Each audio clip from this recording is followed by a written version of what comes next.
Paano naman po if 11,000? Tapos magkano po ka-employee? Sana mapansin mo, ma'am. Hi, Beb! For today's video, sasagutin natin yung question ni Beb Jeneline. Beb, para po sa mga kasambahay, ito po ang new schedule for household employers and kasambahay or household employee effective January 2023.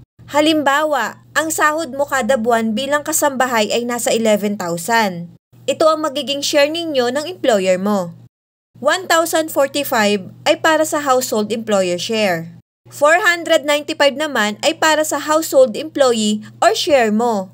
10 pesos ay para sa employee's compensation shouldered by your employer. So total of 1,055 ay para sa employer mo na babayaran nila.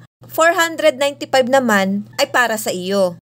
Bale, 1,550 ang total amount na dapat maibigay or mabayaran sa SSS. Ang monthly salary credits niyan ay 11,000.